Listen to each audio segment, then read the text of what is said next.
Some people say that men are no longer needed, that the world has changed, that physical strength matters less, that providing for a family is no longer a male-only role, that individuals can now survive on their own. It's a provocative claim, and at first glance it feels easy to dismiss. But the reason it keeps coming up is not simply because people want to say it. It's because, in many ways, the world does look like it no longer needs men. You can live alone. You can earn alone. You can decide alone. Survival has become individualized. Services are specialized. Technology has replaced many functions that used to require someone else. On the surface, the statement seems to make sense. But this is where the biggest illusion begins. A system continuing to function does not mean that the people sustaining it are no longer necessary. In fact, it often means the opposite. The more essential something is, the less visible it becomes when it works. Electricity, roads, infrastructure, the internet. When they function properly, you stop noticing them entirely. Men have not disappeared, but many of the roles men have traditionally occupied have slowly shifted into the background. From visible contributions to assumed conditions. They became default, and that distinction matters. When something is truly unnecessary, it disappears. When something is necessary but taken for granted, it remains, but recognition disappears. The role is still there, the burden is still there, the risk is still there. What fades is acknowledgement. And once acknowledgement disappears, perception begins to change.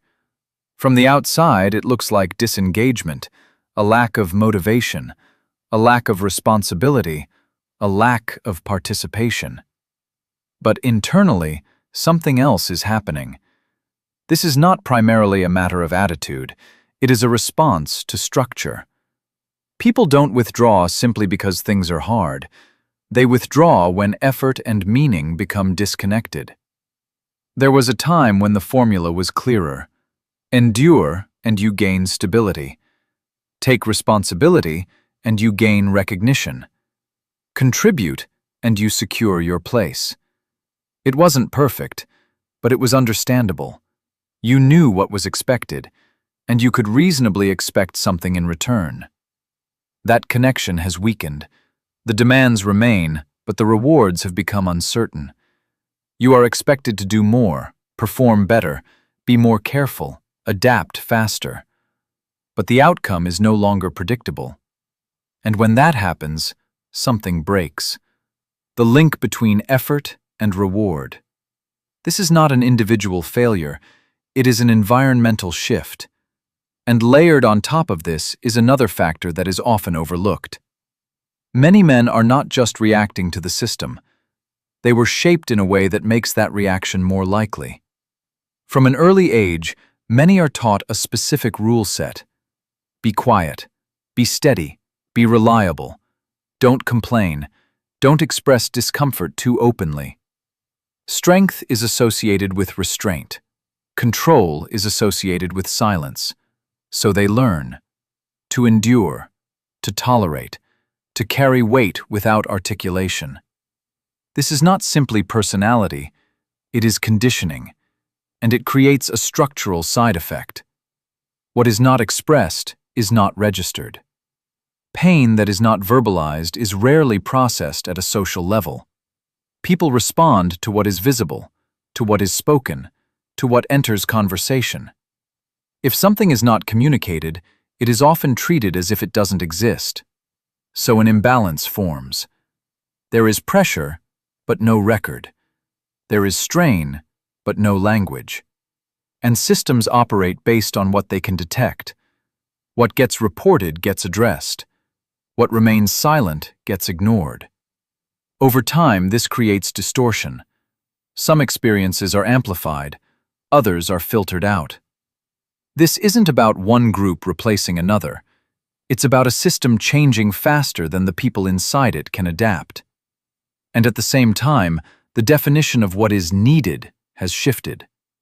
There was a time when endurance alone was enough to define value. Now, that is no longer sufficient. It's no longer enough to carry responsibility. You are expected to communicate it, to explain it, to navigate it socially. Emotional awareness, articulation, adaptability, relational intelligence. These have become part of the requirement. The issue is not that the old roles disappeared. It's that new expectations were added, without clearly redefining the old ones. So many continue to operate under one set of assumptions while being evaluated under another. And that creates friction. I am doing something, but it doesn't seem to count. I feel necessary, but I am treated as optional. This mismatch doesn't confuse people. It exhausts them. And you can already see the pattern. Men delaying relationships, men avoiding long-term commitments, men stepping back from competitive environments, men choosing lower-risk, lower-reward paths. Not because they suddenly became less capable, but because the calculation changed. When this continues, it doesn't just affect individuals. It changes how a society functions. Less risk-taking, less long-term commitment, less willingness to carry invisible burdens. And over time, that starts to show up everywhere. So people adjust. Not dramatically, not all at once, but gradually. They step back. They reduce participation. They limit exposure. They avoid unnecessary risk. From the outside, this looks like apathy. But structurally, it is closer to optimization. If the cost remains high and the reward becomes unclear, withdrawal becomes rational. This is why the phrase, "men are no longer needed," is misleading. It doesn't describe the structure.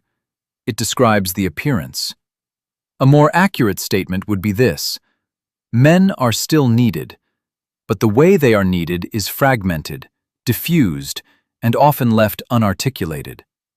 And what is not articulated is rarely recognized, which leads to a final paradox. Truly unnecessary things are not repeatedly rejected. They simply disappear.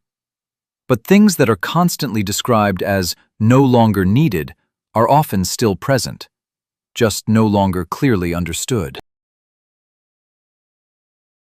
So the real question is not, are men needed? The better question is, what forms of contribution are still essential, but no longer acknowledged?